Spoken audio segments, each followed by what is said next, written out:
Hello, we're back. It's Friday, and last stream of the week. And yeah, we were fairly successful with our little backup tool to prepare files for version control.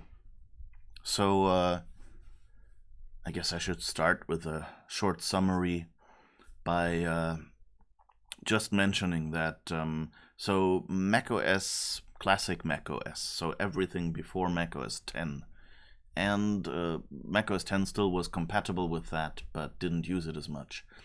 So these old macOS versions, hi Ada, these old macOS versions had two parts to every file: a data fork and a resource fork.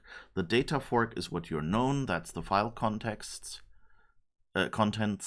Blah. Let's start the sentence again. The data fork is what you're familiar with, and that contains the file contents. And the resource fork is basically, well, as someone mentioned, in many cases it was used for metadata. In some cases it was used for actual data. But basically, it's like a tagged data storage. So that means you had a type code and a identification number and an optional name that a resource could have, and the resource fork contained a whole bunch of resources. Actually, it contained about 2,727 resources at most per file, because that was the limit after which the file format blew up because some of the offsets overflowed. So yeah. And anyway, if you take a Mac file like these HyperCard stacks that I have, this project that I made, the cheap version control stack, and copy it on a Windows hard disk, then this resource fork is simply stripped off. And that means you cannot run this stack because, let's just show this. It's always nicer to show than tell. So these are the resources in our stack. There is a font that I created that has file icons, so I can put a file list in a text field, and we have an icon for the grow box, and we have some native code plugins that basically contain executable source code. Which, so if you're familiar with macOS 10 programming, this is basically the ancestor of bundles on macOS, like these folders that contain both the executable file for a program and any associated resources it may have, and get presented as a single file. Just that these were not actually files, but were just little bits of data in a file format. And so if we want to check our code into version control, then of course we need to make sure that everything, each part of our program gets preserved. And to do that, I've created this tool here, and you give it the folder with your project or whatever that you want to check into version control. In this case, this is just this test data folder with a few different files that need to be treated differently, and a subfolder.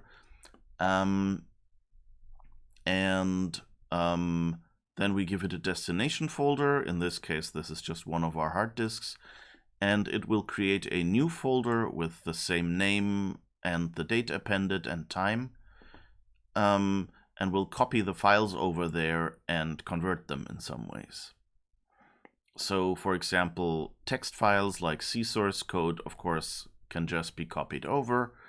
An application which contains most of its important parts in the resource fork, but might contain stuff in the data fork as well, we compress using the Stuffit application that is on this computer.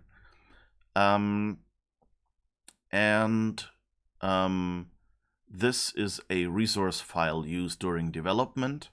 Here we just take its resource fork and swap it over into the data fork in the copied version.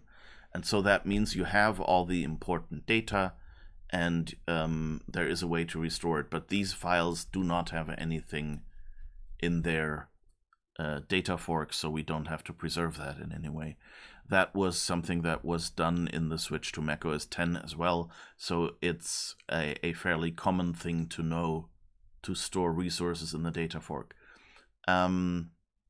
This HyperCard stack again, as you saw, it contains stuff in the resource fork.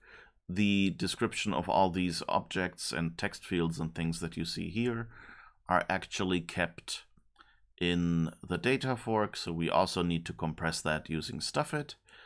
Same goes for this project file, which is a CodeWarrior, kind of like a make file, you know, it's a description of which files to build into a native code plugin.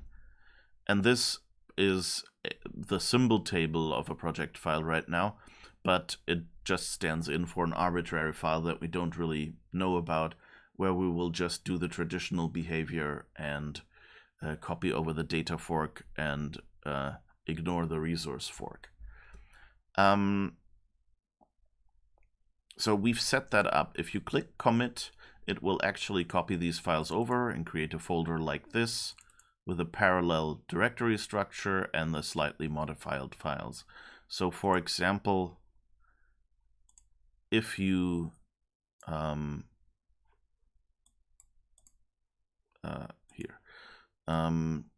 if you get info on this resource file, you will actually see here that the size... Wait, isn't that the backup? Okay, this shouldn't be happening. Here it says it has 1.7 megabytes in the resource fork and 0 bytes in the data fork, which of course shouldn't be happening. It should be reversed. It should be 0 bytes. So let's just try to copy this again.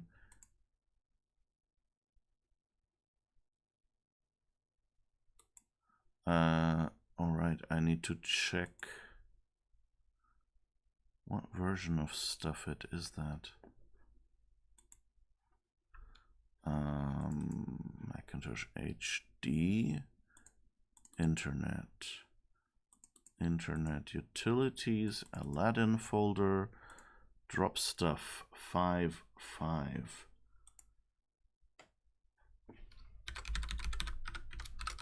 Because I think I might actually have...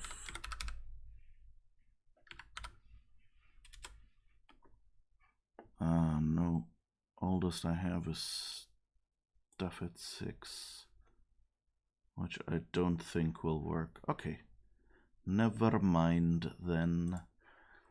Well,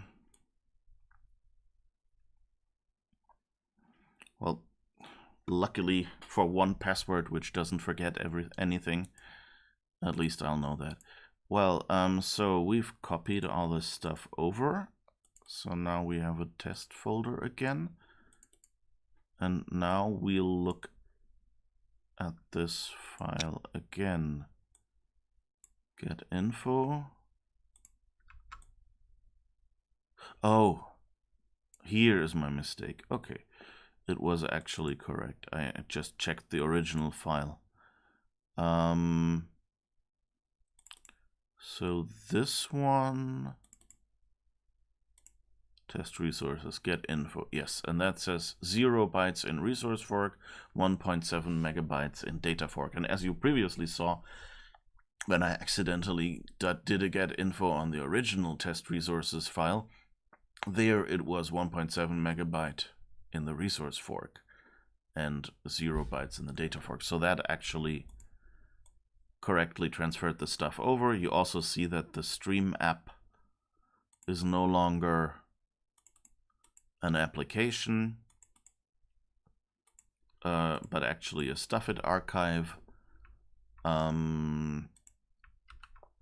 And same for the Xcopy file stack and the Xcopy file project. So we are now able to create such a folder, and eventually I will go and take this and write a script on Windows, probably in Git Bash, because I need to script Git after all, and I have Git Bash installed on Windows, and Bash is something I'm familiar with. So hopefully I'll be able to write a script that will just check for a folder like this and basically wrap up all the information in that folder and commit it to GitHub or to any other Git repository. And then we will have a way to, as I work, I will be able to just say, okay, I've done something important, commit. It will go out of the emulator into the Windows machine and will get committed to GitHub, where it's backed up on the net and where other people can have a peek at it. That's the general goal. And now, of course, we need to do the reverse direction, which is we need to create this button that will now find, first thing it has to do is we'll find these folders in the destination and then revert what we did to the file. So unpack the Stuffit archives and return the data fork resources to the resource fork and things like that, so that we can successfully restore one of these checkouts. That of course will mean that if you have a Git checkout, you will be able to actually use that, just check it out in Windows and take that folder with the checkout, and this program will go through and restore all the files. Whoops. Sorry.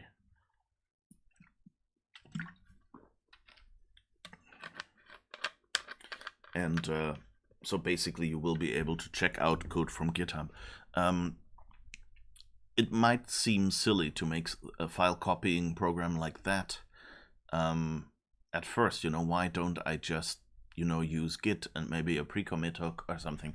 But the problem is macOS 9 is long before most modern encryption standards. In fact, I think it was System 8 where macOS got an optional library called Subwoofer that let you make HTTP requests. So, and those were unencrypted, not HTTPS. So even the web browsers I have here are so old that they cannot show any current encrypted websites, because the newest encryption standard they support is older than the oldest encryption standard still considered secure. And given that problem, I would not be able to build Git on this machine, even with a lot of work. just converting the more modern C to the older C compilers that are here, and writing compatibility code for the standard library functions that didn't exist back then, things like that. It would be a lot of work. And then I would still have to port over all those encryption algorithms and an entire HTTP stack. So that's just too much work. And so I decided to go this way because I'm using an emulator, which means my host PC's hard disk just shows up as an icon here on the desktop. So I don't really, so file copying is really all I need, and then I can do the rest in a more modern operating system. And I mean, the work this thing is doing, kind of creating these copies of the files in more preserving file formats, are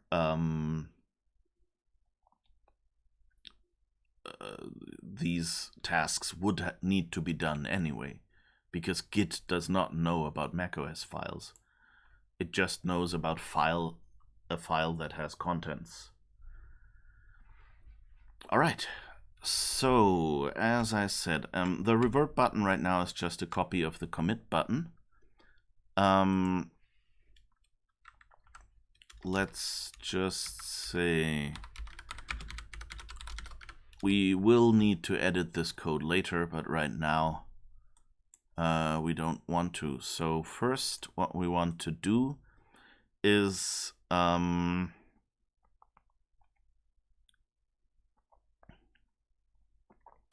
put card field destination path into destination root path. Yes, that is this path where we've created our backups. And now we want to list the files at that path. For that, we have our put x files destination root path into files list. All right. So that just gives us a list of all the files and their types. And now we need to get the last. You know what? I'm doing this a lot. So why don't we write another utility function? Last path item path. And what that does is set the item delimiter to colon, restore it.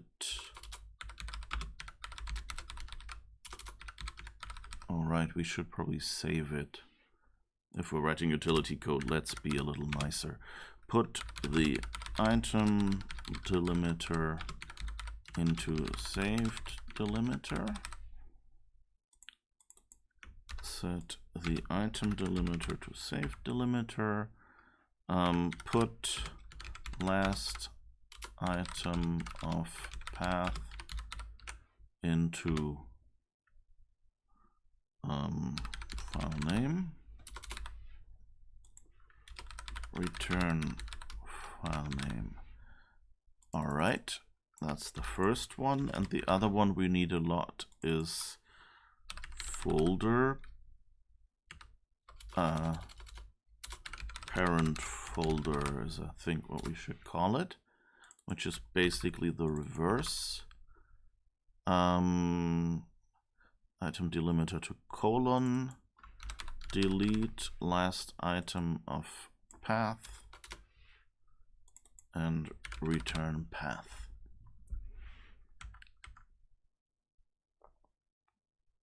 And also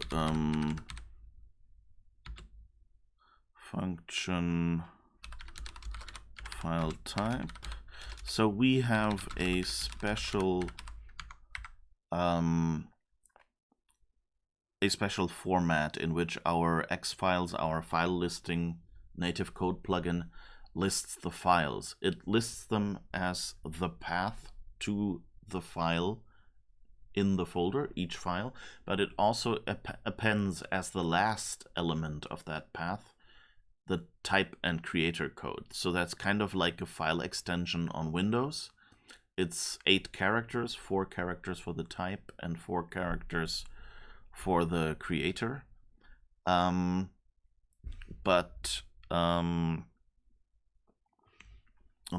basically it. So we say put character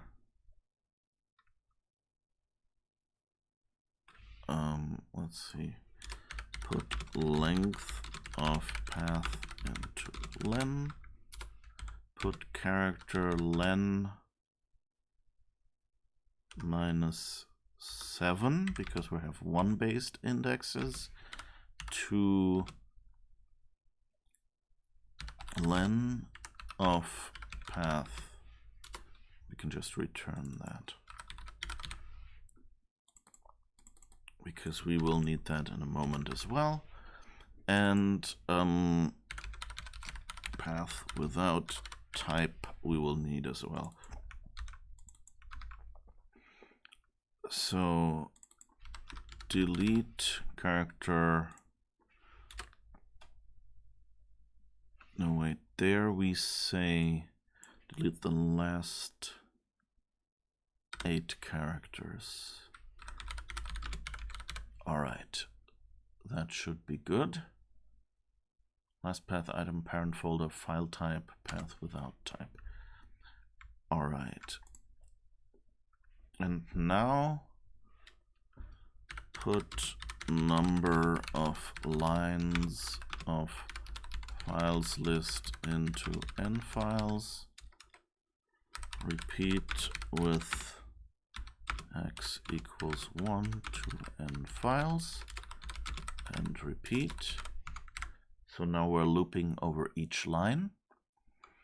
Again, this is a bit where I miss some of the more modern HyperCard clones or successors, whatever you want to call them, have added nice commands. For example, some of them have a repeat for each line in files list command, which would be really handy here. Okay, and now we put line x of files list into the path, or into, let's call it the line. And now put file type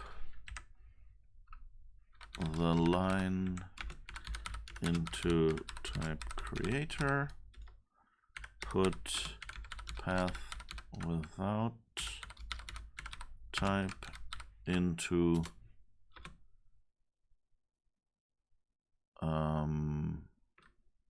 the path, and now put last path item the path, oh wait, path without type the line, of course. And now put last path item the path into the name. And now if type creator is, so we have a special case here, since we add the type and creator to each file. Oh, someone wants to be banned. I'm sorry.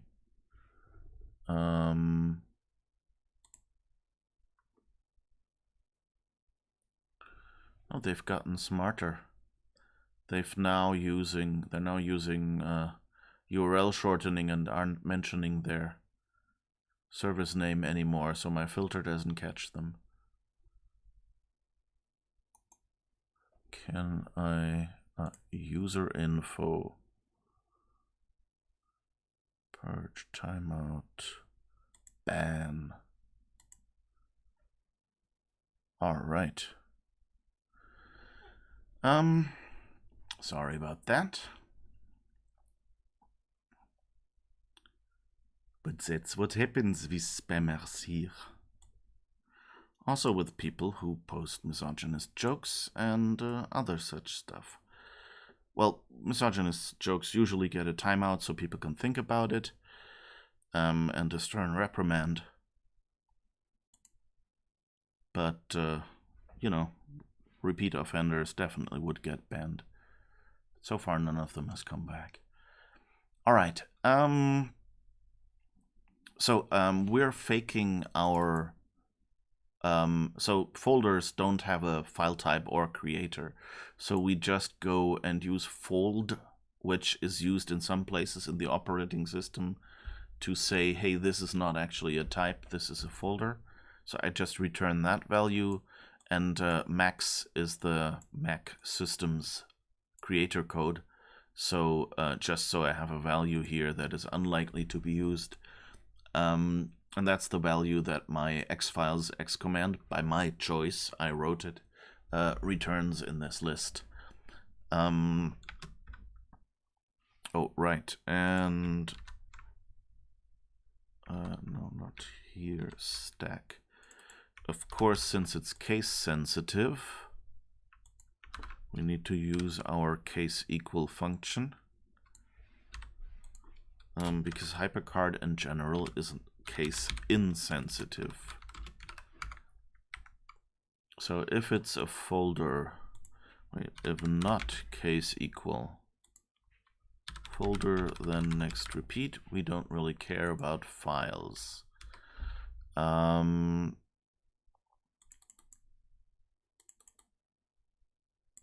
now we go if the name,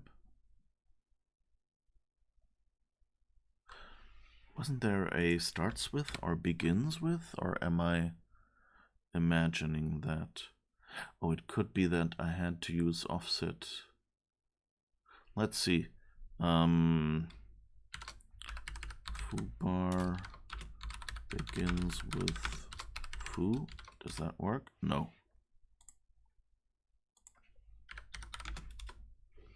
Yeah, that doesn't work. Starts with probably not. Yeah, okay, so it's offset. If offset, and we need, that's what I forgot. Destination. Now we need the source path. Card field path. Okay. Actually, we shouldn't call that destination in this case, I guess. Call path into. Well, let's call them source path after all. Really, I should have called it, you know, local and host or something like that. You know, that it's the guest and the guest in the emulator and the host computer or something like that. Okay, path into source path. I like to split these up a little so that if I step through in the debugger, I see what's actually going on, and so it doesn't use that much screen width. But we could put all of that into one line, but often I need the other parts as well. So now put last path item source path into source name, and now if offset source name in the name is 1. That means it's at the start. Oh, wait, let's say is not 1. Then next repeat. That way we don't nest too deeply. And now at this point we know that the file path starts with test data. And we're actually taking advantage of the fact that trailing empty items here are ignored. All right.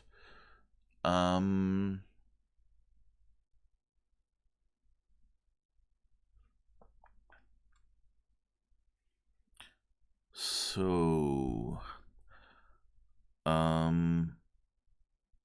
guess for now we can just say, let's just say put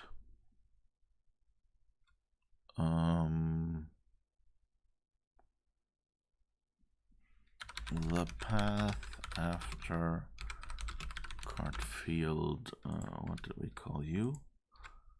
List. That's of course not correct because it will show an entire file path.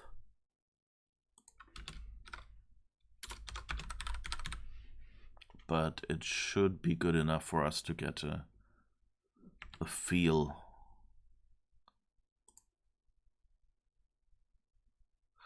All right, and I need to put empty into the list field at the start. Put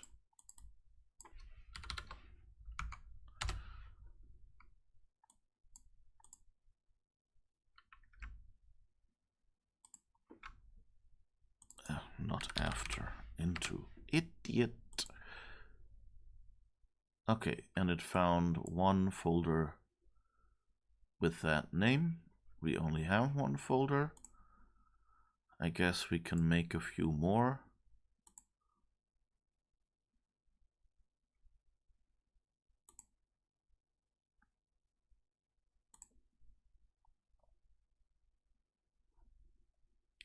I really wish I could buy keys for old versions of Stuffit right now.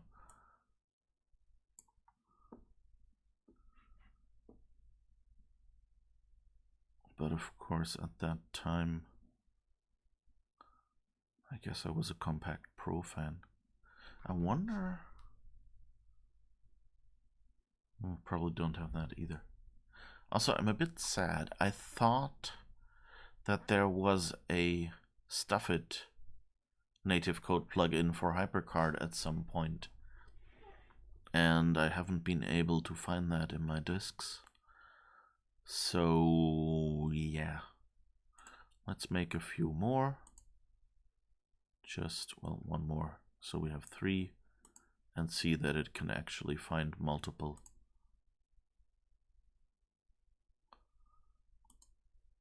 Okay, yeah, it finds them all based on the prefix. I'm not quite sure what we should ideally do here. Like, I think I'll leave it like that. I could also include an underscore. Then it would only catch backups we created here. But on the other hand, at some point, I want you to be able to just check out from GitHub. And then it will probably be called test data. And then, or from any Git repository, in fact. And then you would go and, you know, import it from there. And so I wanted to grab a Git repository if it can. All right, so now we have a nice list of these folders.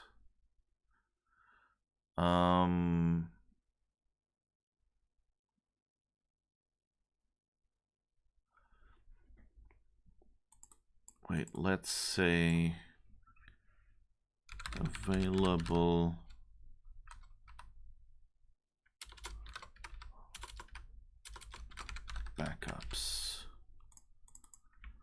and just put empty into available backups.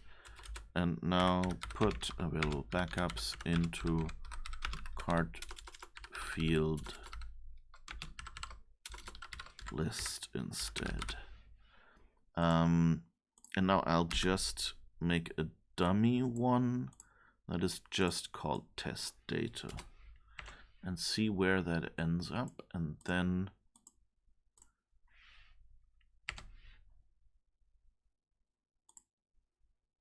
okay, that ends up as the top. So the fun thing about macOS 10, about macOS 9 actually, or more precisely about its hard disk format, HFS, hierarchical file system, is that all the files are stored sorted alphabetically. So that is, if you ask it, give me a list of all files in a folder, they will automatically be in alphabetic order. And of course, it's easy to accidentally rely on that. And so when people got other file systems, like, you know, put a DOS floppy disk into a Mac or something,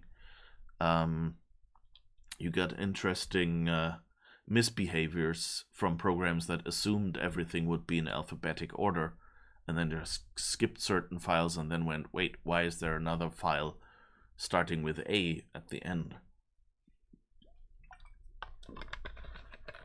And so the behavior we're getting for free here is, if there is a Git repository, it will automatically grab stuff from that Git repository.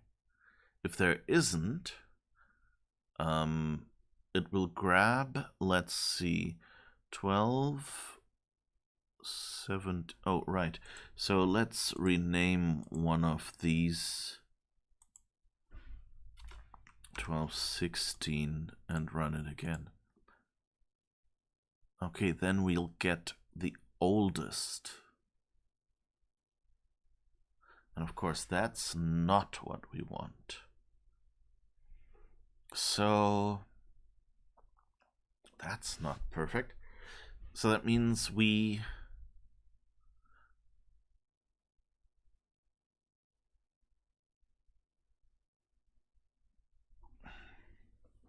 how do we do this restoring best? I'm kind of just trying to work out what behavior we actually want. So the thing is, I want to be able, if there's just a Git repository, to be able to restore that. But, you know, if that's the only one, that's fine. And now for testing, I want to be able to restore, you know, one of these backups, of course. That would be nice. If you could just say, I'll make a commit, and then I can revert to that last commit at least easily. The problem with that behavior is that we would not want to restore the oldest one. And I mean, these folders should ideally go away when we run our script later and actually commit it to GitHub. To Git. So that shouldn't really be a big problem.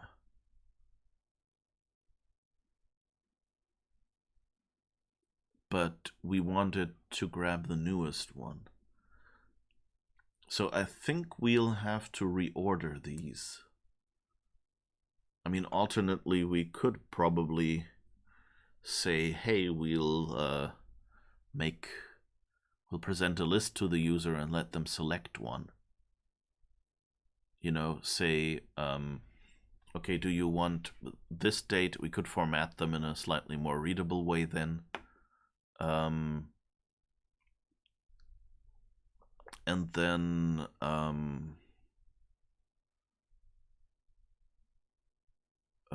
we could present the one without a date on it especially.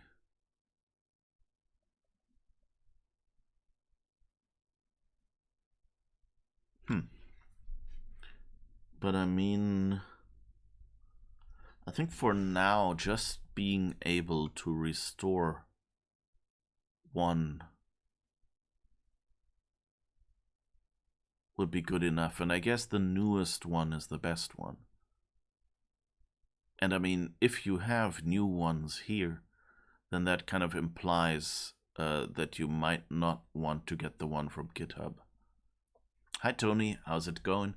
I'm doing well. I'm just trying to work out the behavior, but I think I can make it work without needing to actually resort this list.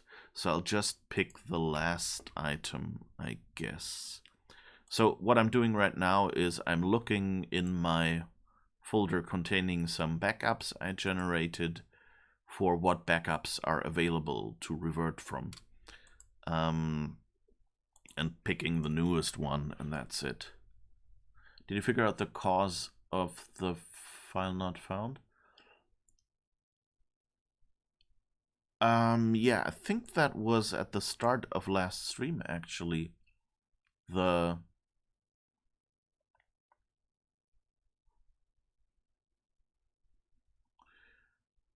mean, I think one of them was just... it was a 48 or something, not 43, I think, that we had. Yeah, it works. Like, I can create full backups. The issue for that was that I think I mentioned that when you came in, was that my file copy plugin was opening the same file twice. So instead of opening the source file and the destination file, I was opening the source file twice due to a copy and paste error. And so it was just reading the first 10 bytes and overwriting them with themselves, then reading the next 10 bytes, overwriting them with themselves, you know, kind of like that. And once I figured that out, it was fine.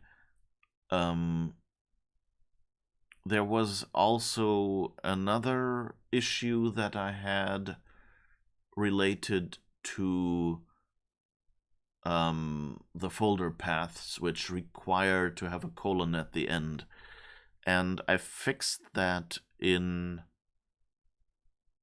some of the native code plugins, but not yet in all of them.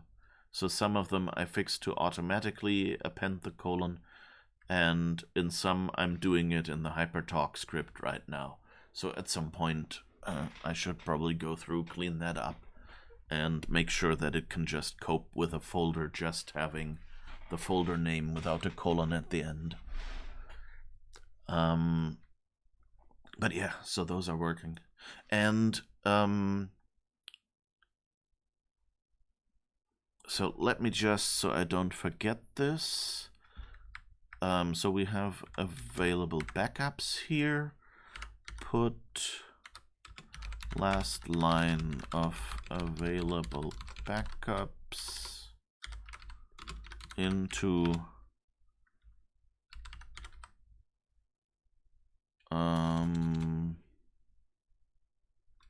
let's call it host root path now, because I'll be confused if we do source and destination anymore.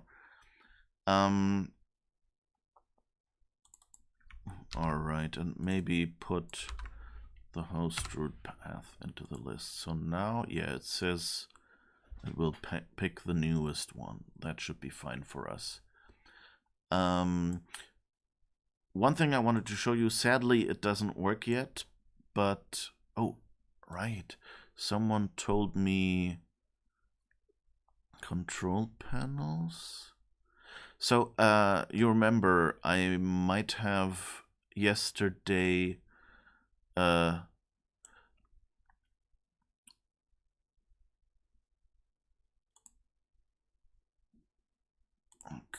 owner name.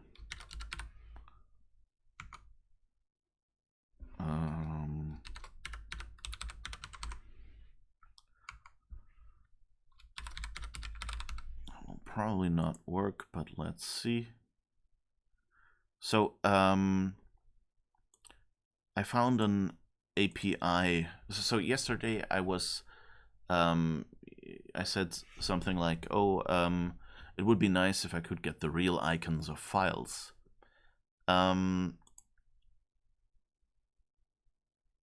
Okay, it's still starting. And so I thought, well, there was an API to get icons for files, but I didn't remember the name originally. Like in macOS 10 and I think what was it, 8.5 or something, you had icon services, which made it really easy, where you could just say, hey, I'm using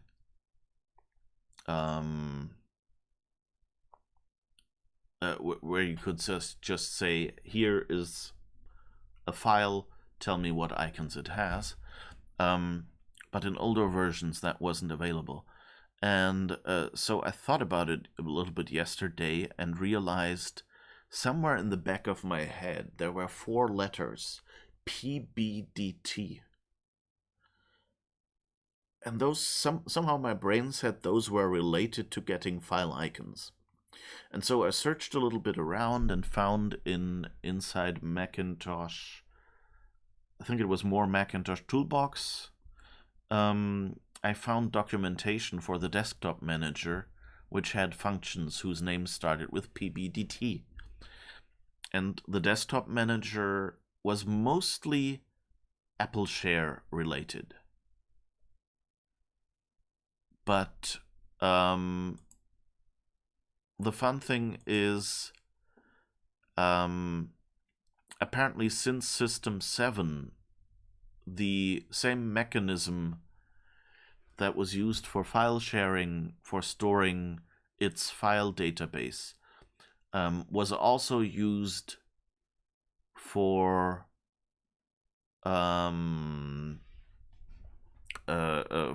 keeping the desktop database. And so I tried to write a little native code plugin for retrieving icons, x-import file icon. And so it's fairly simple. You pass it a type and creator in the same format that we already have in our xfile list external. Then I'm getting the startup drive, I think. It says the default drive, which I think is the startup drive. And then open the desktop database if it's not already open and ask it for its icon.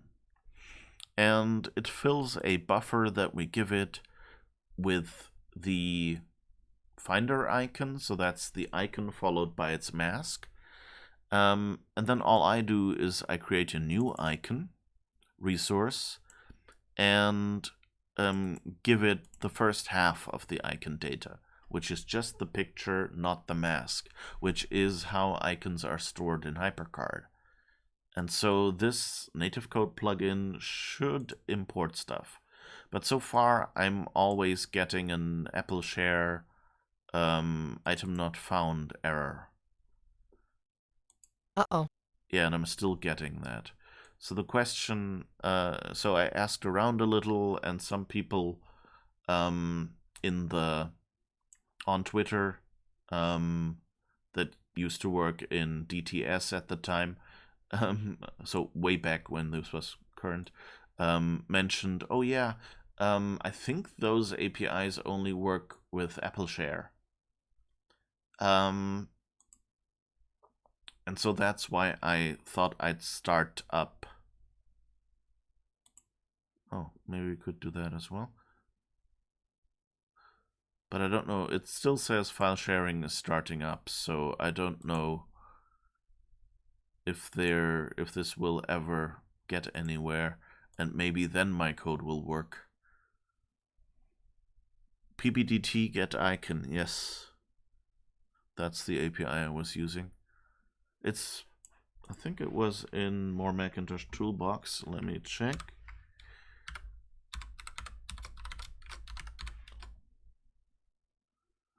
To retrieve an icon definition, yes, here it's documented. There's also PBDT get icon info, which kind of lets you iterate through all the icons of an application. And there are even calls to modify it, though they all say, like, you really don't want to use them. You're just going to screw up things for the user. And it's one of those parameter block calls. Interestingly, you haven't yet encountered that manager in any of the test cases you've encountered so far in the emulator. Yeah, I don't think many people use those. I'm not even sure if, you know, I don't think many applications actually showed file icons, like arbitrary file icons. I mean, some would just show their own file icons, which of course makes sense. You know, and there they can just hard code. They know their type and they know which icon to use. Or they use the file open panel, which takes care of everything. So I'm not sure if there were many applications, you know, because most applications that would list files on their own were applications that, you know, just have no, they want certain file types they can deal with. So, you know, iTunes lists music files, but of course they're all MP3s or something at that time, at least. So they didn't even get icons, but even if they had used icons to distinguish like MP3 and AAC audio or something like that. So yeah, maybe compression tools could show the file icons in file lists like Compact Pro or Stuffit. Yeah, that's kind of the only thing, like tools that compress or something. But like Stuffit at this time was drop stuff, so didn't really use icons.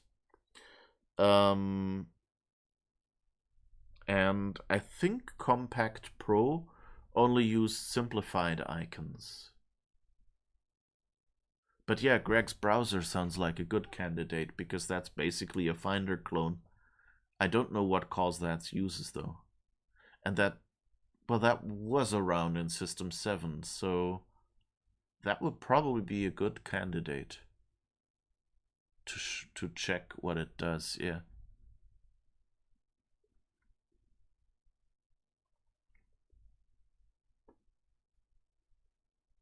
Although, of course, then, you know, it could be that they looked at the old style. Well, but this is, according to the documentation here, this is used since System 7. So Greg's browser would probably be using this API if it's any good. And file sharing is still starting up. Well, I guess I'll just leave that open, but my call seems to still not work. And I don't know if it's that I'm giving it the wrong hard disk to get the desktop database from, or if it's the actual call, or if I like need to open the desktop database for every hard disk and then. But I think HyperCard is in here, yes. So it should really be in that desktop database. Well, so I tried to write this external command, but I couldn't get it to work. So we're still there with our fake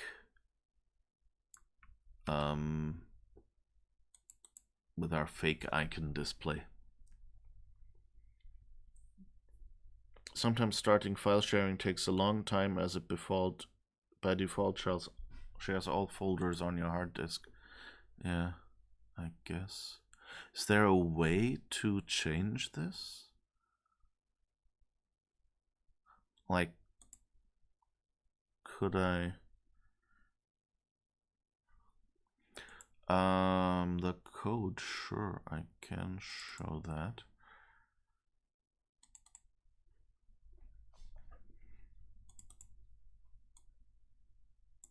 So there's basically, I use get v info with 0, which says the default volume, which I assume is the boot volume. And it gets me the IOVRefNum for the param block. And the rest I ignore. And then I call that on pbdtGetPath. And I think that's all that pbdtGetPath really requires. Oh, wait, sorry. I showed the code, but I've forgotten to... Okay, so here again. I keep forgetting to unshow inside Macintosh. I'm sorry, you have to point it out to me. Yeah, I just noticed. I'm sorry. So here, I'm calling getVinfo with 0 for the drive to get the IOVRefNum into the param block, which should be, I hope it's the boot volume, the default volume. Then I call pbdtGetPath, which the documentation says is what you should do to make sure that for one thing, that you get the ID of the desktop database. Yeah, you use the pbdtGetPath function to get the reference number, which you must specify when calling most other desktop manager functions. If the desktop database is not open, pbdtGetPath opens it. So that looks promising, I think. Assume pbdtGetPath returns success. Yeah. Otherwise, it would have been an error opening desktop database. I'm not 100% sure, so I'm calling these. So I think pbdtGetPath is synchronous, right? Because if you look in the documentation, it always describes how to use the parameter block. And it says it has a result here, but the function also has a result. So I think that's just an extra copy. And it doesn't say anything about a callback, which there is a slot for a callback. So I'm thinking this is a synchronous call and we're fine. And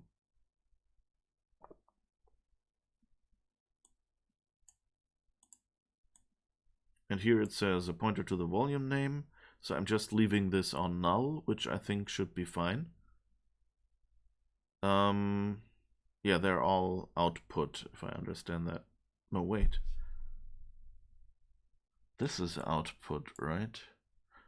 So this is input, vrefnum, desktop database reference number. That gets returned, yes.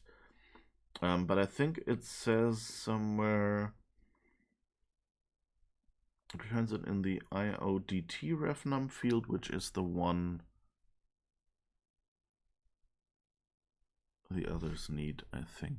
Maybe I should make a copy of that number and set it again each time. I don't know, but I think I can just leave it on. You specify the volume by passing a pointer to its name in the IO name pointer field, or a volume reference number in the IOVRefnum field. So I should be fine, I think, by just passing IOVRefnum, setting IOVRefnum here. Sorry. I should be fine by just setting the IOVRefnum with that call. And not giving it a path name. And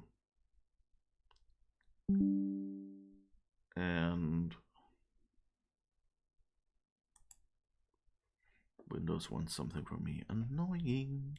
If the desktop database doesn't exist, it creates it. If it fails, it sets the IODT-refnum field to 0. I guess I could check that. Or param block IODT refnum. Just to be sure, I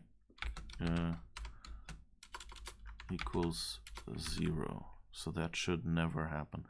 So I guess we would get a 0 error possibly for this case, but I'll live with that. Oh wait, let's make it proper.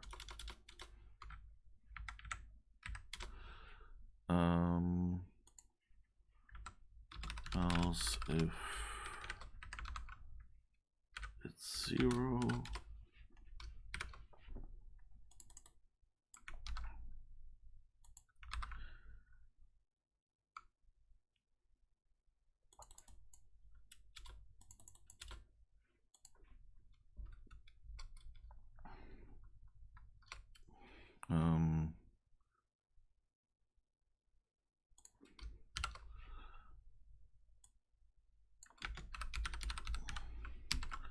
at least we're getting a different error message then. Yeah, anyway, and the IODT ref num should still be set here, so this should all be fine.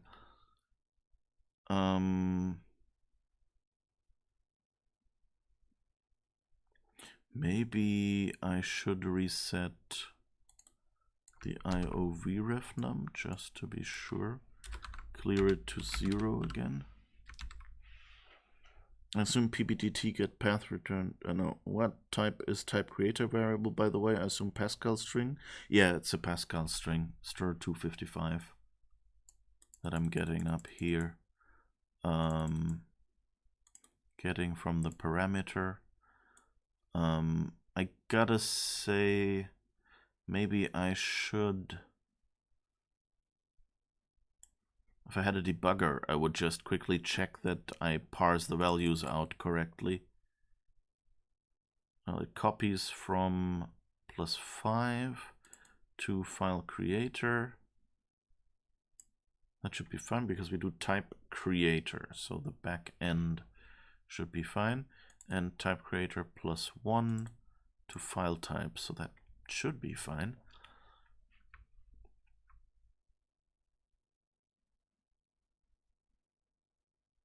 I guess I could do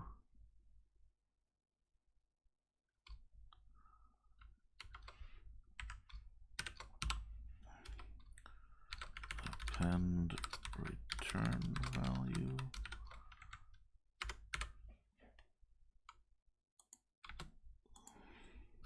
for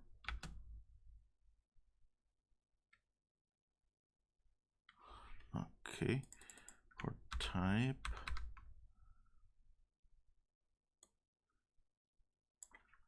and creator. And now what did I name the call? To append return value bytes.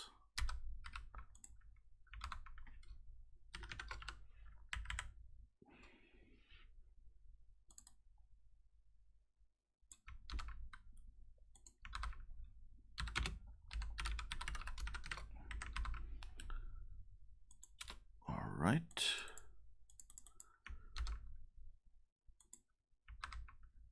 And the first one should be the type. So now it will hopefully print out what we originally got, and if we're doing something wrong, we should have that extra information. Oh, I think, whoops. Slight crash of the emulator there. I wonder, let's do that.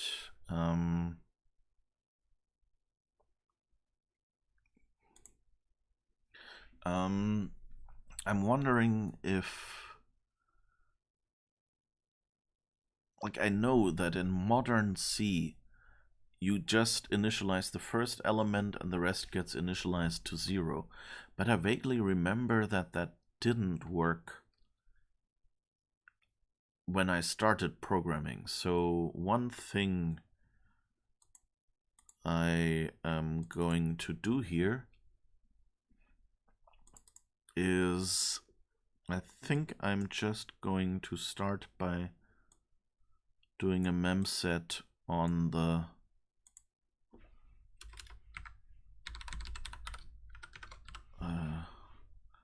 anyone remember what the syntax for memset was?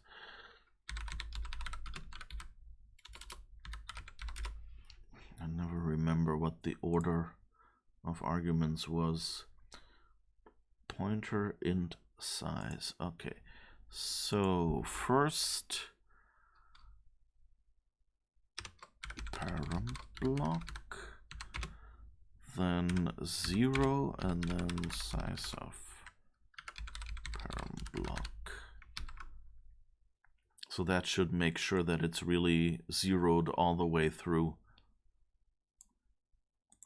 just in case. Whoa, and it crashed again. That's not good. This might become a shorter stream if that keeps being a thing. I guess I know what the error message was that it presented, because it complained about passing a long pointer instead of a char pointer, which is probably what I did. It didn't see zeroing of IO completion or IO tag info, which should be 0. Yeah, but the thing is, you know, usually the static initialization rule should apply, but I don't remember if maybe for performance reasons. Whoops, come on. Maybe macOS 10 didn't. macOS 9 didn't do that, because like I originally didn't know, like this syntax in any modern C compiler zeroes out the entire string, not just the first element. So this should have zeroed the entire thing. I just hope this, yeah, that's exactly why I thought maybe it's worth zeroing out. All right, let's see here.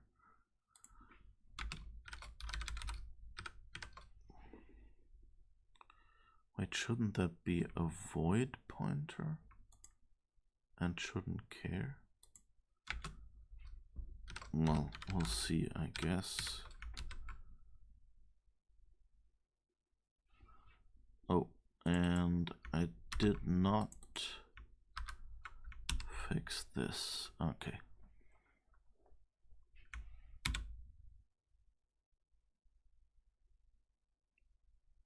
Okay. It keeps crashing. That's not good. And that's the compiler.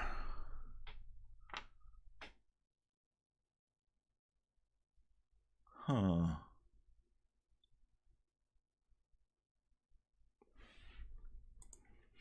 Folks, I can't work like this if you keep crashing. Don't crash. I need you to do this for me. That's Sheepshaver, not Basilisk. I tried Basilisk for System 7, and whenever it crashed, it ate my it ate my entire hard drive. So not really a fun thing to do development in. Wait, let's quit that again. And oh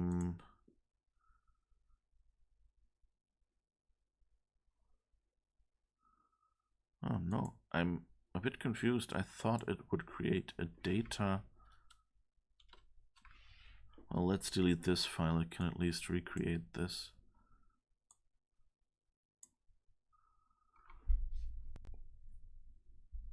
This might be a bit of a problem. Interesting that these days I think Basilisk and Sheepshaver share a bunch of common code. It's a while since I last looked at the repository though. I think they've been for a while. Like I know... Whoa. Now it crashed just launching Code Warrior.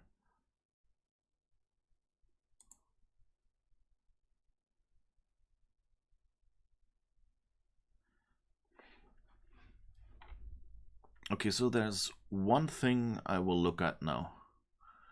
And that is...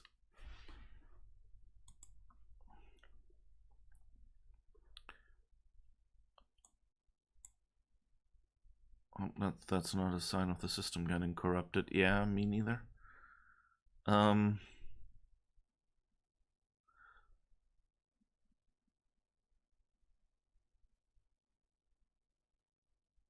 I mean, it wouldn't be too hard to get the system back.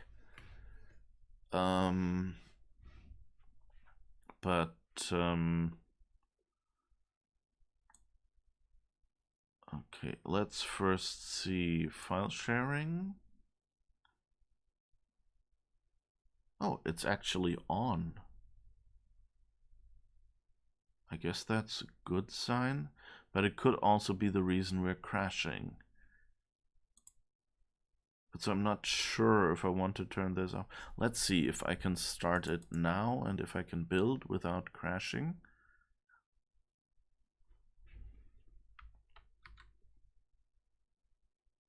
And it's blown up again.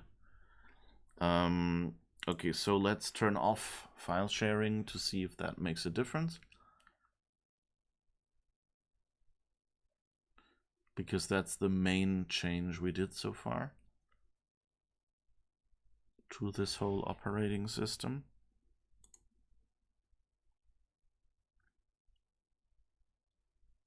Yeah, that's, I mean, on one hand, that's not a good sign. On the other, you know, we might be able to get it fixed anyway. In another way, maybe it's a combination between Code Warrior and file sharing.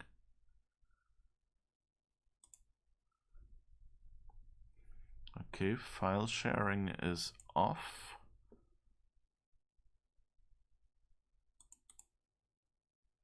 And if it crashes again, we might do another attempt. We'll remove binaries, remove the entire stack. Let's make a copy. Whoops. Just habitually I hit Command Tab, which, you know, gets intercepted by Windows. This is where we are going. Oh, wait. Remove binaries. Okay. Uh-oh. It's not crashing, at least. Cannot convert char pointer to long. Oh, did I reverse the parameters? And that was the issue. I thought it should be a void pointer. But I'm an idiot. I didn't look at what it actually said. Okay, but it's not crashing anymore, so that means file sharing, at least in combination with this version of Code Warrior, seems our problem. Okay, it built something. Of course, now the problem is if file sharing really fixes... Uh-oh. Icon for a stack and wild, so that went across correctly.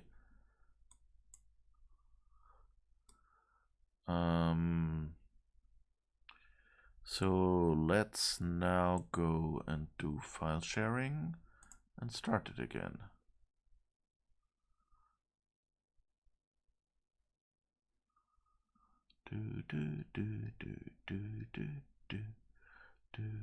Okay, now it's running. Well, it crashed.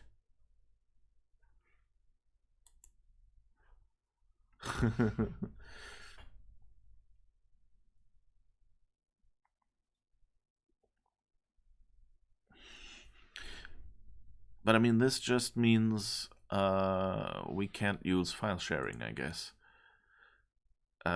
You know, which is something I can live with at this point.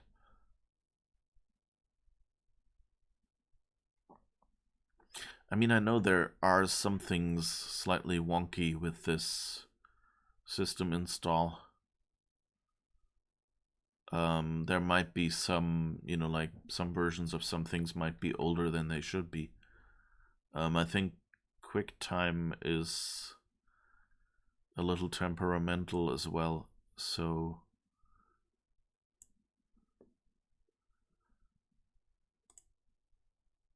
all right.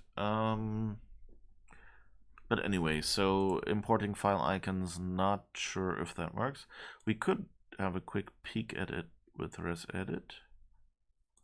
Let's see, no, it didn't actually add an icon.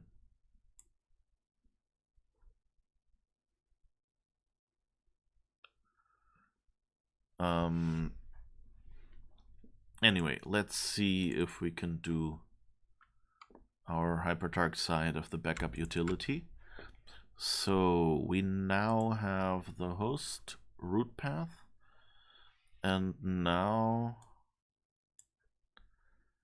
how developers in the 90s got anything done is a riddle to me.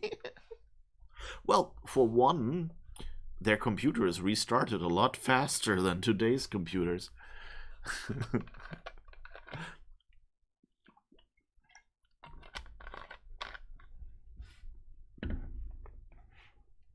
Okay, let's get rid of this and this. And I think we actually need stuffit expander.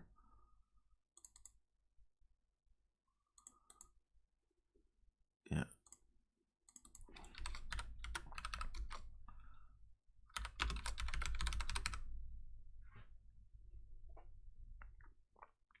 Back in the day, they were able to use maxbug. I think emulators don't handle that as well as real hardware, with the exception of Mini VMac. Maxbug works fine with it. Could be. I have to say, I never really got to the point of actually using maxbug.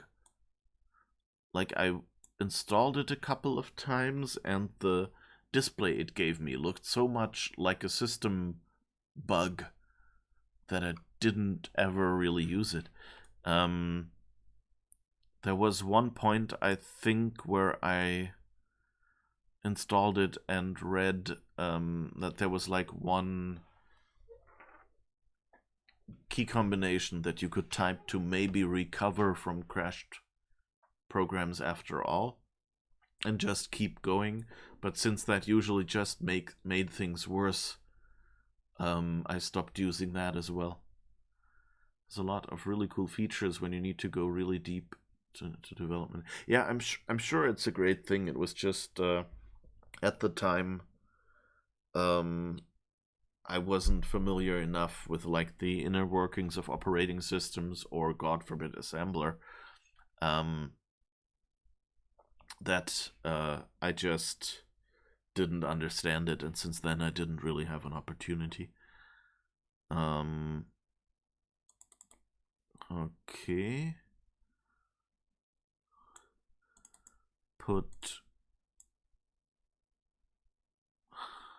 Right, I think we should make the paths list and the types list. We need to build those manually as well. So we have the host root path.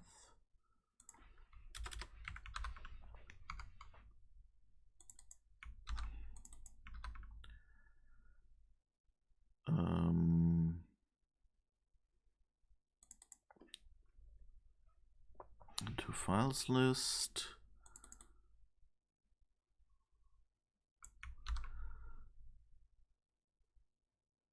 Where is it? Here. And repeat. X of files list into the line. File type the line and type creator. Path without type into the path. And now put the path into line X of, what did we call it, paths list, and type creator, that should be types list. Nowadays, yeah, when you were doing Max shareware games, you didn't use Max bugs that much, but it was just a good back then. Yeah, same here. But nowadays we learned this value, especially when development replacement for macOS routines or extensions for real macOS, like the vet hack. What was the vet hack? That sounds interesting.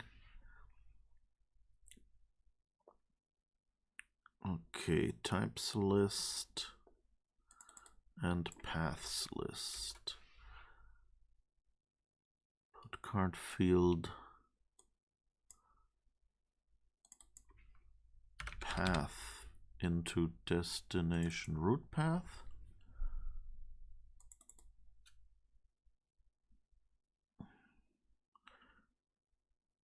Okay, we don't need to generate that name.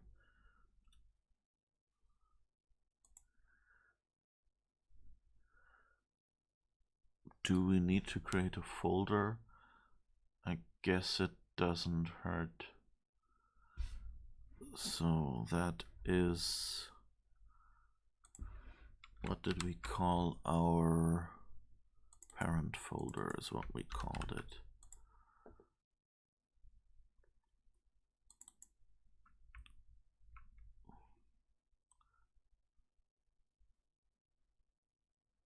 Put parent folder card field path into destination root path, and the commit folder name, put last path item card field path into commit folder name. Put commit folder name and colon after destination root path. Parent folder, okay, that needs a colon as well.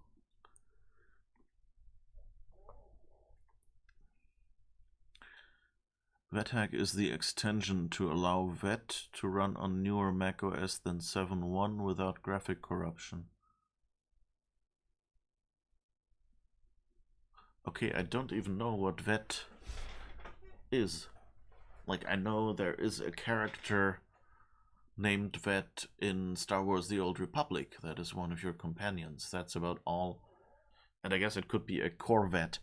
That's about my knowledge about that word. But yeah, sure, send me a link.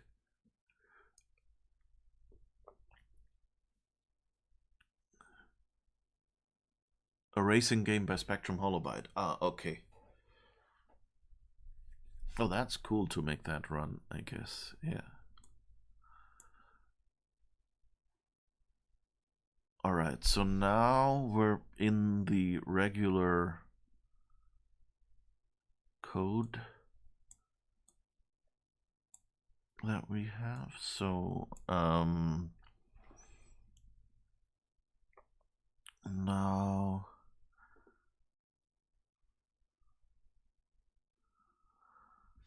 let's see, put character 1 to 4 of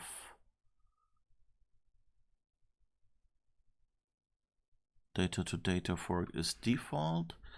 If it's a folder, then create a new one. We can ignore any errors it might give. If the type is resource, Oh, and now we need to actually look at file extensions, because we might not have types out of Git. All right, so let's make another utility function.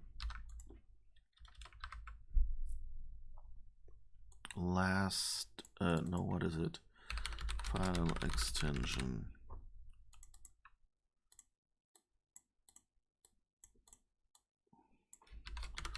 Let's say file suffix. Item delimiter to period. Last item of path into file name.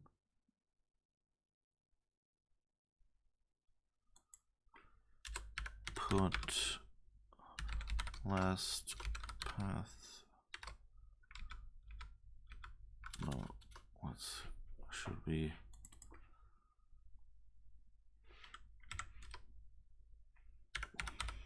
No, let's do it. Put last path item path into path. So we only,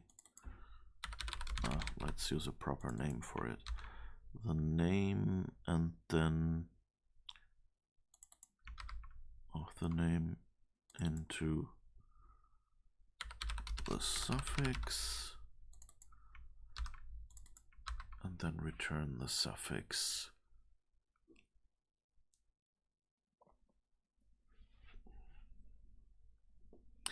Okay, got your DM. Thank you for that. Okay.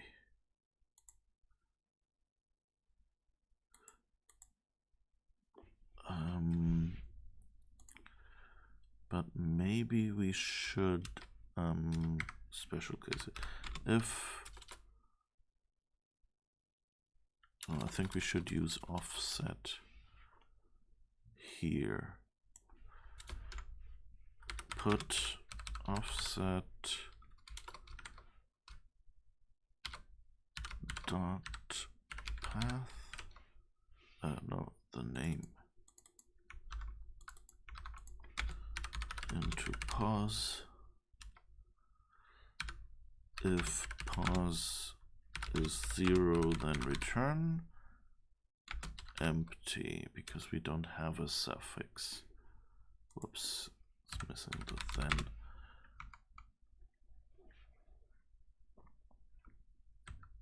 And then put character pause +1 to length of the name of the name. Oh, we could just return that, I guess. And this way, if we have an empty file name extension or something, we should be fine. And now let's test this quickly. Answer file suffix disk folder dot foo file dot txt gives us txt. What does file dot do? Gives us empty. That's nice. File gives us empty as well. Oh, what does dot file do? That gives us file. Maybe we should ignore names that start with a dot.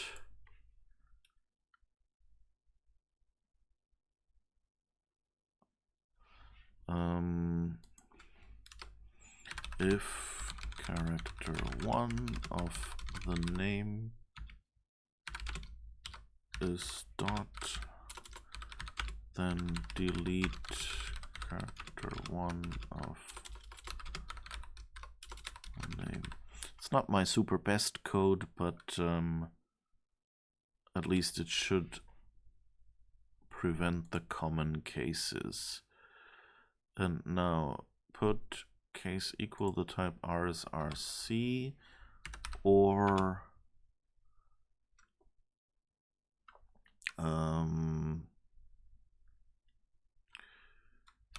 file suffix where is the current items? The path is RSRC. Oh, and we should do the same for ppub, I guess. Well, left as an exercise for the reader. I'm not going to be doing power plant, so I'm not going to look up what exactly their names look like. And now data to res fork, of course, to restore it again.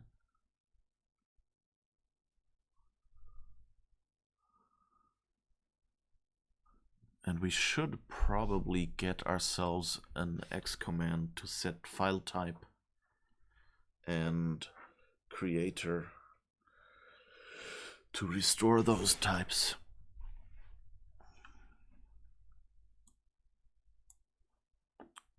Put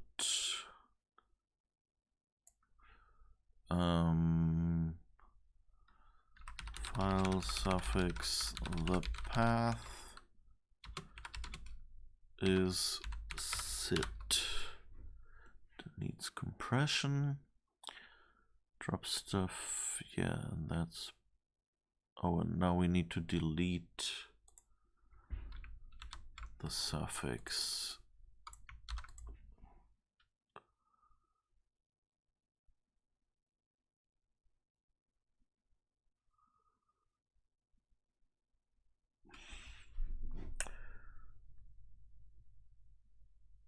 Just realized we have a problem here, because if there are multiple dots in a file name, this code will not work.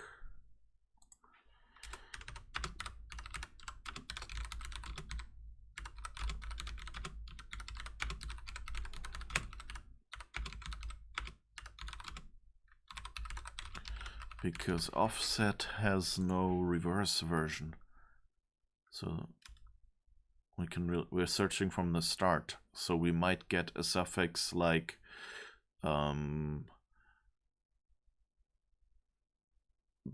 .app.sit,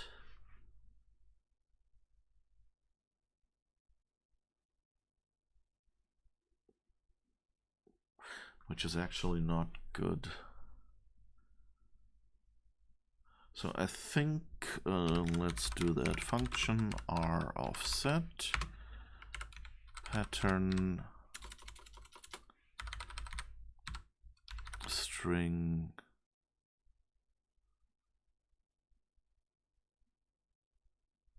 wait, didn't offset take 3 parameters if desired?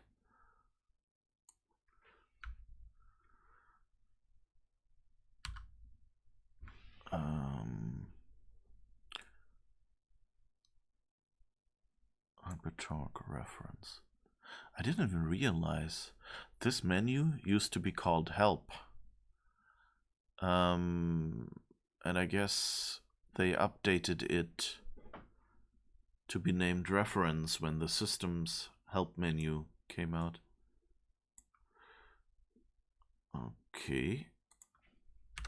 Offset.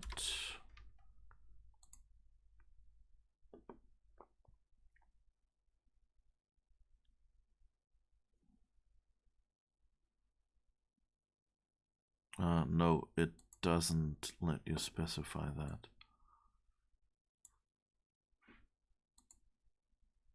Okay. I mean, it would have made it easier because we could just call offset in a loop, but I guess then we just go repeat with x equals length of stir down to 1 and repeat char offset, because we can only search for one character here. If character x of str is pattern char, then return x. Oh. Else return 0.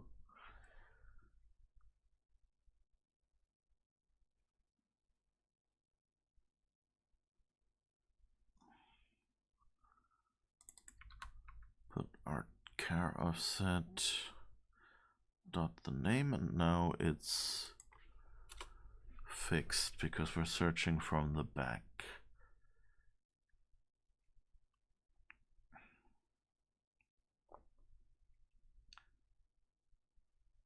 And let's not do that.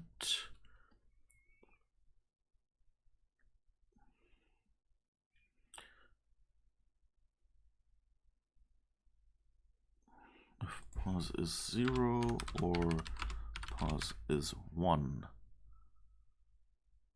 So that means if we didn't found a period at all, or the period is at the start of the file name. Otherwise, we return everything following the dot. And now we need to do the same thing for removing a suffix. Path without suffix.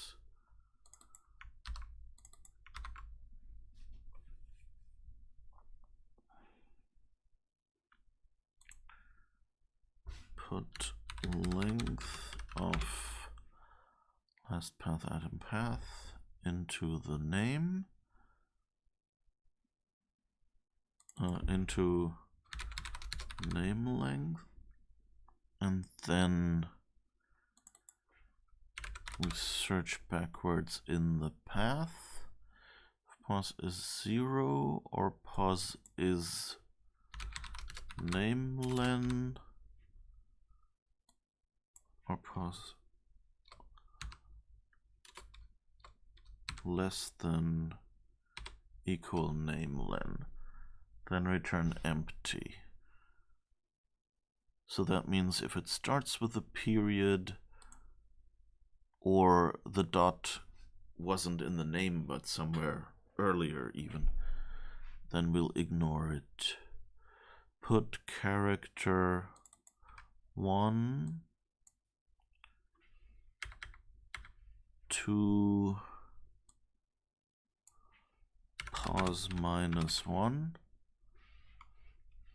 of path is what we want to return. Okay, now let's do a little test again.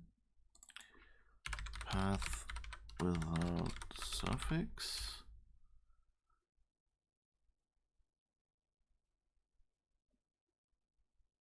That's wrong. Disk folder foo. Alert. Also, we shouldn't return empty here. We should return path.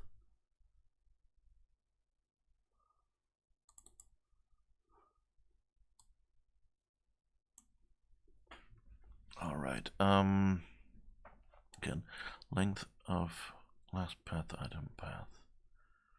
So it should be .file. Oh, right. And pos less than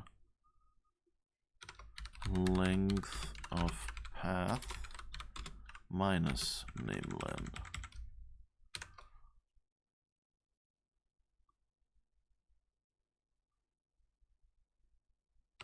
Let's see.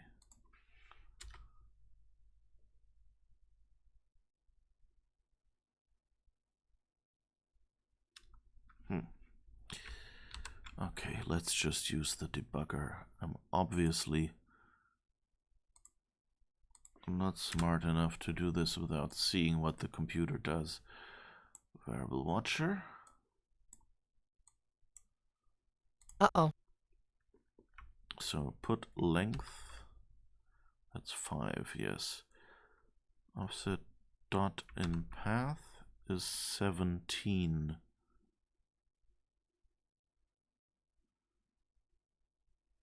Wait, let's do this again, but keep ourselves a copy of this one.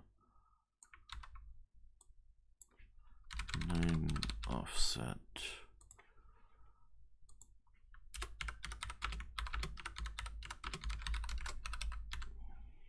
Length of path minus namelet. Okay, let's try this again. Oh, didn't. I guess I accidentally deleted the breakpoint by editing that line.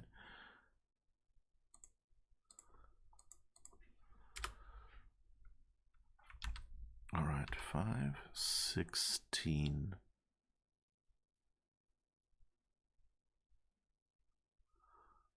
Okay, so that's the problem.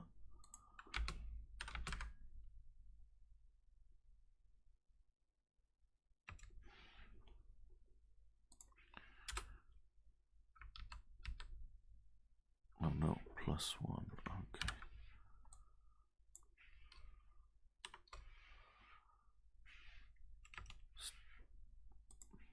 Not really scientific procedure.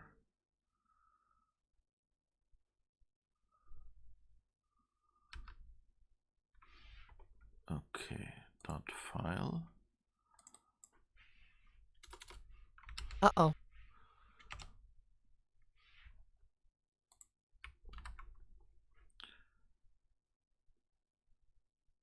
There, it removed the foo. It's not my fault.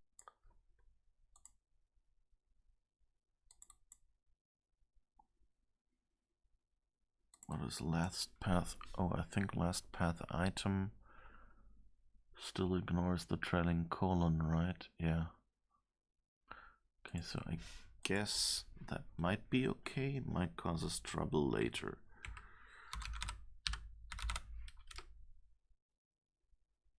Okay, and now if it says txt sit, yeah, it keeps us a txt. Uh-oh.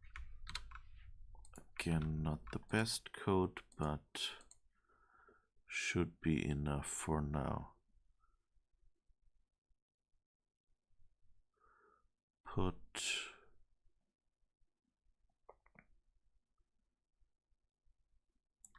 so we don't need this.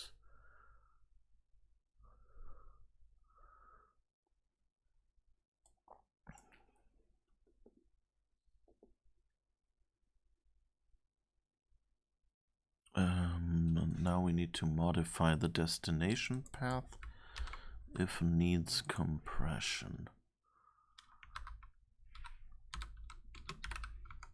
So, because then the path has changed. Oh no, wait.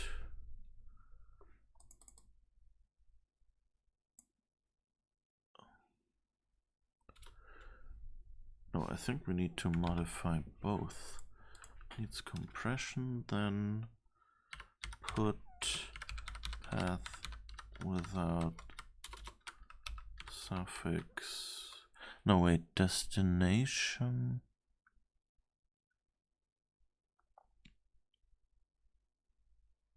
Folder. Delete last item of destination folder.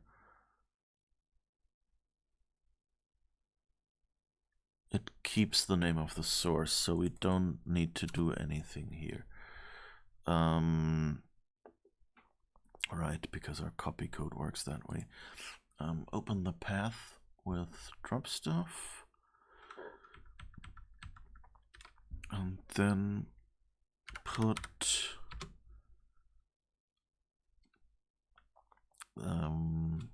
name without suffix, the path into path. No, what was it? Path without suffix? Yes. Name doesn't make sense. All right. To the path. So now we know our unpacked file. And now it copies it, probably swapping data and resource forks or whatever.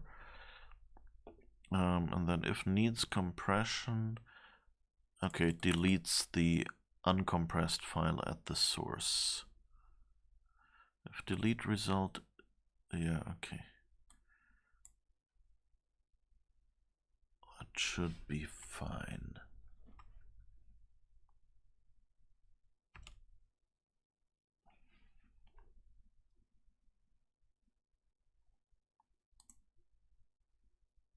Oh, and I think the problem right now is it will not overwrite anything.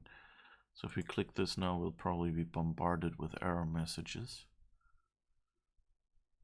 Yeah, error getting folder info from. Oh, what is this?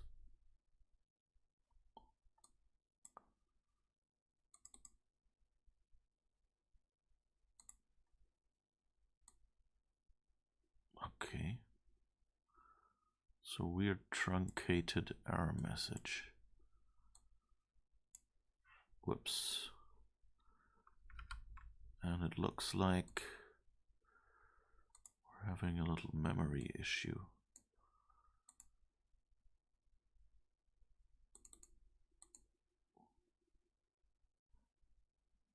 Okay.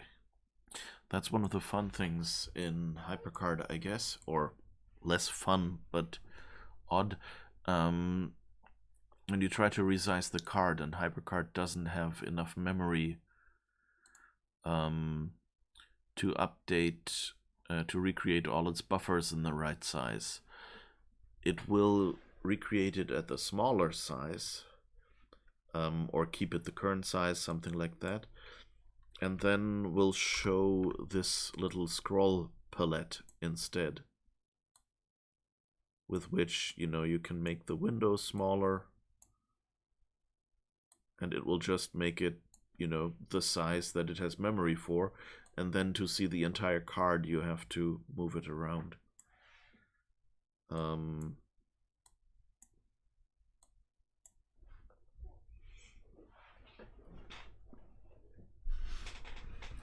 right.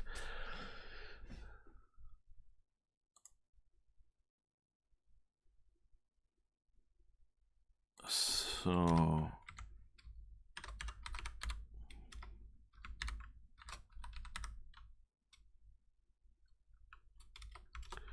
let's just let it revert now and see what happens. No, it still doesn't work. Okay. Did it create anything?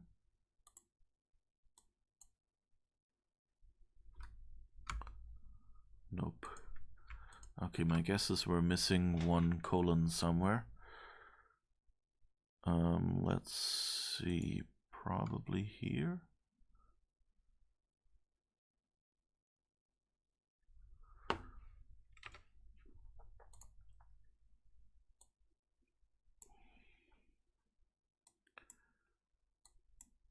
Test data has a colon. Uh-oh. And the files list, that one worked, right?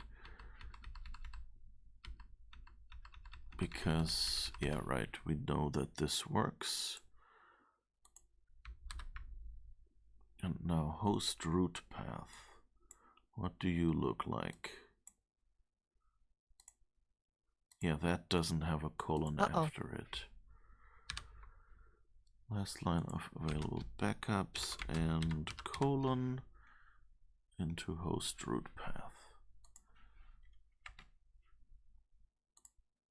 Uh-oh. Failed to copy from... Whoops, that doesn't look right. Blast. Failed to Test copy data from Gluttony. Test ATA. data 2021-12. Oh, I think it's using the wrong path to generate the relative path names. The destination, not the source. So where is that?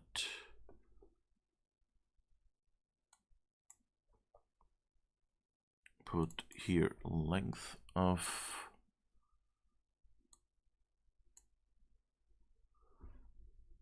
what is it? Host road path, I guess. Yeah.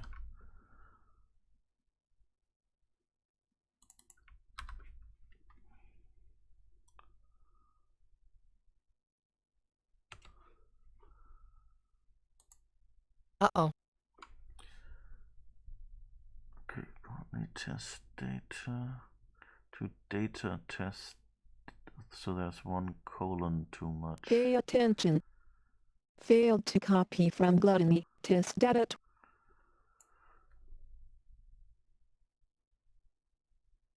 Why are there two colons here?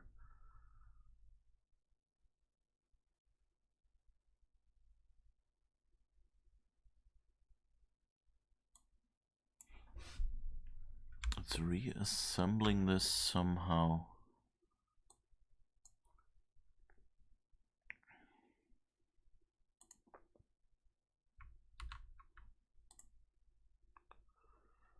Okay.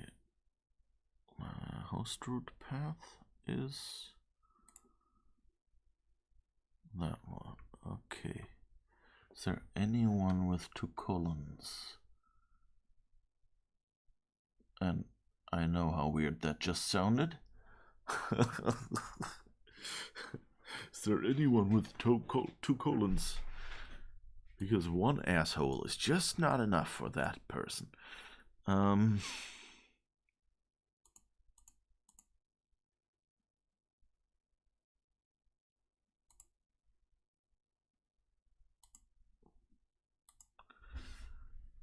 Source path.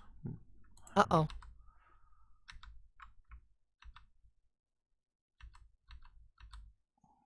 Path without type. And type creator. I think those should all be fine.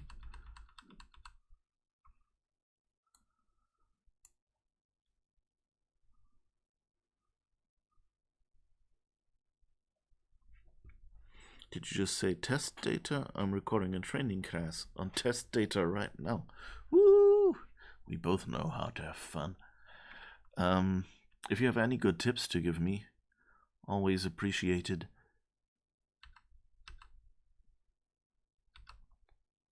Okay, number of lines of paths list.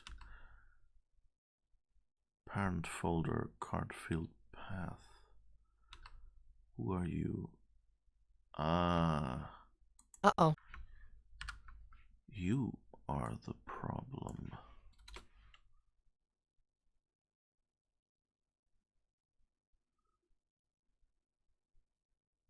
Okay. Guess I was a little overzealous there.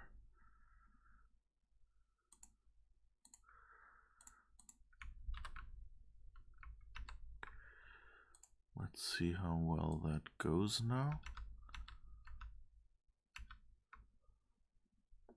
Data test data. Looking good.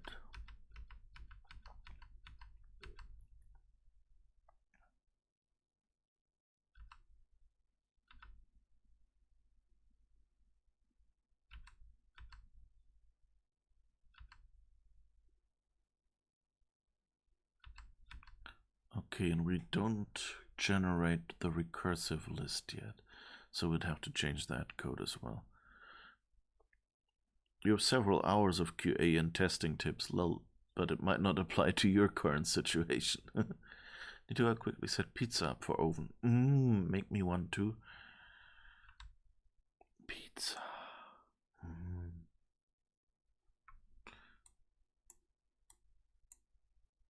Yeah, it's probably time for me to take a break anyway.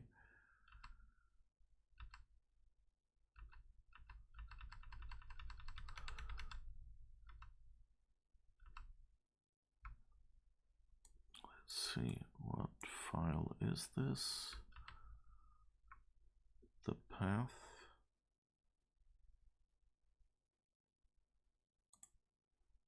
X command main.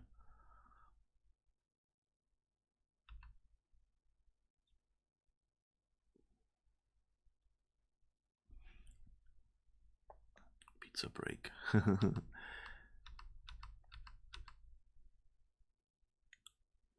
Let's just let this run. Where is Stuffit Expander? I can tell you that, Mr. Computer. Stuffit Expander is in Applications. No, wait. It's in Internet. Internet Applications. Internet Utilities, I'm sorry. Aladdin folder. Stuffit Expander.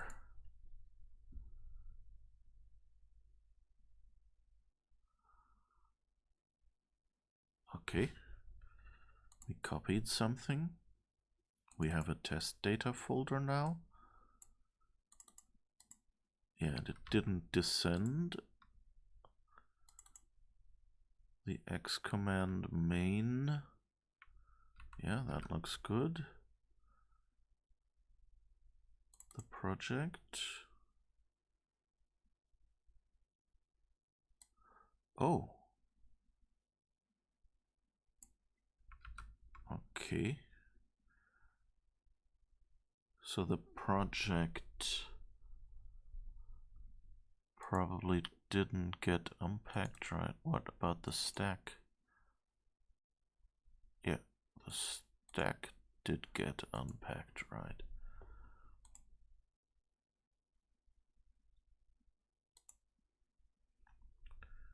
Interesting. Yeah, the project is apparently something we'll have to look into, what happened to that.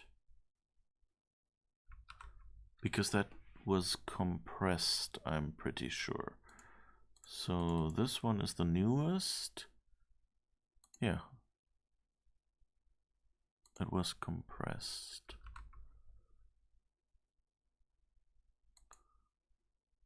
Well, I guess this is a good point for our first break before I forget it again.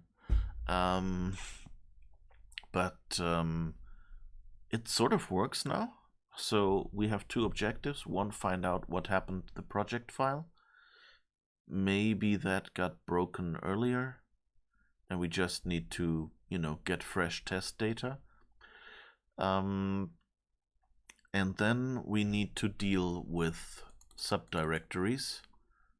So we need to extract some of the code we use to generate the file list from the source into its own handler, and then run that again. Which will probably involve the dirty use of some global variables, because we need to transfer several values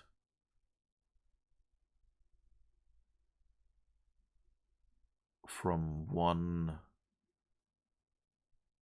to the other. Either that,